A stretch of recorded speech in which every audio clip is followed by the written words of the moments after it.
ಎಲ್ರಿಗೂ ನಮಸ್ಕಾರ. Shivanna, thank you so much ಬಂದಿರೋದಕ್ಕೆ ತಕ್ಕ. ಎಲ್ಲ ವೇದಿಕೆ ಮೇಲಿರೋ ಎಲ್ಲ ಗಣ್ಯರಿಗೂ ನಮಸ್ಕಾರ ಹೇಳ್ತಾ, ಫಾದರ್ ಈ ಸಿನಿಮಾ ಫಸ್ಟ್ ನನಗೆ ಬಂದು ಕತೆ ಹೇಳಿದಾಗ ರಾಜ್ಮೋಹನ್ ಅವರು, ನಾನು ಮಿಲನ ಇಬ್ಬರು ಕೂತ್ಕೊಂಡು ಕತೆ ಕೇಳಿದ್ವಿ. ಬಹುಶಃ ಒಂದೂವರೆ ಗಂಟೆ ನನಗೆ ಎಕ್ಸ್ಪ್ಲೇನ್ ಮಾಡಿದ್ರು. Beautiful subject. ಕೊನೆಗೆ ಅಂದರೆ ಮಾಡಿರೋಂಥ ಕ್ಲೈಮ್ಯಾಕ್ಸಲ್ಲಿ ಒಂದು ಅಂದರೆ ಅದನ್ನು ತಗೊಳ್ಳೋಕ್ಕೆ ಆಗಲಿಲ್ಲ ನನಗೆ. ಒಂದಷ್ಟು ಇನ್ಸಿಡೆಂಟ್ಗಳು ತುಂಬ ಹೆವಿಯಾಗಿತ್ತು, ತುಂಬ ಇಂಪ್ರೆಸ್ ಆಯಿತು. ಬಟ್ ಸಿನಿಮಾ ಮಾಡಲ್ಲ ಗೊತ್ತಿರಲಿಲ್ಲ. ಮಿಲನ ಫಸ್ಟ್ ಹೇಳಿದ್ದು, ಈ ಸಿನಿಮಾ ನೀವು ಮಾಡಬೇಕು ಅಂದರು. ಅದು ಡೈರೆಕ್ಟ್ರು ಮುಂದೆನೇ, ಈ ಸಿನಿಮಾ ನೀವು ಯಾವುದೇ ಕಾರಣಕ್ಕೂ ಬಿಡಬೇಡಿ, ಈ ಸಿನಿಮಾ ಮಾಡಿ ನೀವು ಅಂದರು. ಯಾಕಂದರೆ ಜನರಲಿ ಒಂದು 2 ದಿನ ಬಿಟ್ಟು ಹೇಳ್ತೀವಿ ಅಂತ ಹೇಳೋದು ಅದೊಂದು ವಾಡಿಕೆ ಇರುತ್ತೆ. ಸರಿ, ಆಮೇಲೆ ಫೋನ್ ಮಾಡಿ ಹೇಳ್ತೀವಿ, ಇನ್ನೊಂದು ಹೇಳ್ತೀವಿ, ಆ ಥರದ ಒಂದು ವಾಡಿಕೆ ಇರುತ್ತೆ. ಬಟ್ ಇಮ್ಮಿಡಿಯೇಟ್ ಇಲ್ಲ, ಈ ಸಿನಿಮಾ ನೀವು ಮಾಡಿ, ತುಂಬ ಚೆನ್ನಾಗಿದೆ ಅಂತ. ಸೊ ಆಮೇಲೆ ಚಂದ್ರ ಸರ್ ಫೋನ್ ಮಾಡಿದ್ರು, ಹೇಗನ್ನಿಸ್ತು ಬ್ರದರ್ ಕತೆ ಅಂದರು. ಅದ್ಭುತವಾಗಿದೆ, ಕಣ್ಣು ಮುಚ್ಕೊಂಡು ಮಾಡ್ಬೋದು, ತುಂಬ ಚೆನ್ನಾಗಿದೆ, ಅದು 100% ತುಂಬ ಒಳ್ಳೆಯ ಹೆಸರು ಕೊಡುತ್ತೆ ಅಂತ. ಡೆಫಿನೆಟ್ಲಿ ಈ ಸಿನಿಮಾ ತುಂಬ ವರ್ಷಗಳು ನೆನಪಲ್ಲಿ ಉಳಿಯುವಂಥ ಒಂದು ಸಿನಿಮಾ ಅಂತ ಆಗುತ್ತೆ. ಆ್ಯಂಡ್ ರಾಜ್ಮೋಹನ್ ಅವರು ಅದ್ಭುತವಾಗಿ ನಮ್ಮ ನರೇಟ್ ಮಾಡಿದ್ರು.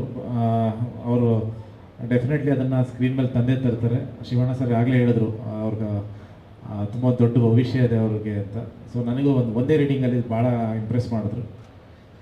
ಡೆಫಿನೆಟ್ಲಿ ನನ್ನ ಕೆರಿಯರಲ್ಲಿ ಇದೊಂದು ವಿಭಿನ್ನವಾಗಿರುತ್ತೆ, ಪ್ಲಸ್ ತುಂಬ ಒಂದು ಎಮೋಷನಲ್ ಆಗಿ ಒಂದು ಅದ್ಭುತ ಒಂದು ಫ್ಯಾಮಿಲಿ ಡ್ರಾಮಾ ಡೆಫಿನೆಟ್ಲಿ ಆಗುತ್ತೆ ಈ ಸಿನಿಮಾ ಅಂತ ಹೇಳಕ್ಕೆ ಇಷ್ಟಪಡ್ತೀನಿ. ಆ್ಯಂಡ್ ಚಂದ್ರ ಸರ್ ಜೊತೆ ಮೊದಲನೇ ಸಿನಿಮಾ ಅಸೋಸಿಯೇಟ್ ಆಗ್ತಾ ಇರೋದು. ಸೊ ನಾನು ಇಂಡಸ್ಟ್ರಿಗೆ ಬರಬೇಕು ಅಂತ ಅಂದ್ಕೊಂಡಾಗ ನಾನು ನಮ್ಮ ತಂದೆ ಒಂದು ಸಾಕಷ್ಟು ಬಾರಿ ಚಂದ್ರ ಸರ್ನ ಮೀಟ್ ಮಾಡಿದ್ದೀವಿ. ಅವ್ರದ್ದು ಐ ಥಿಂಕ್ ಅವಾಗ ಪ್ರೇಮ್ ಕಹಾನಿ ಶೂಟಿಂಗ್ ಎಲ್ಲ ಟೇಕಫ್ ಆಗ್ತಾಯಿತ್ತು ಆ ಟೈಮಲ್ಲಿ. ಸೊ ನಾನು ಹೀರೋ ಆಗಬೇಕು ಅಂತ ಓಡಾಡ್ತಿದ್ದಾಗ, ಸೊ ಆ ಸ್ಟ್ರಗಲ್ ಎಲ್ಲ ಅವರು ನೋಡಿದ್ರು ಆಗ. ಸೊ ಆ ಬಾಂಧವ್ಯ ಅವಾಗಲಿಂದನೇ ಇತ್ತು. ಆ್ಯಂಡ್ ಈಗ ಸಿನಿಮಾ ಮಾಡ್ತಾಯಿದ್ವಿ. ಸೊ ಅವರು ಯಾವುದೇ ಸಿನಿಮಾ ಮಾಡಿದ್ರು ಚಿಕ್ಕದಾಗಂತೂ ಮಾಡಲ್ಲ. ಸೊ ತುಂಬ ದೊಡ್ಡ ರೀತಿಯೇ ತೋರಿಸ್ತಾರೆ. ಪ್ರಮೋಷನ್ಸ್ ಆಗ್ಬೋದು ಪ್ರತಿಯೊಂದು.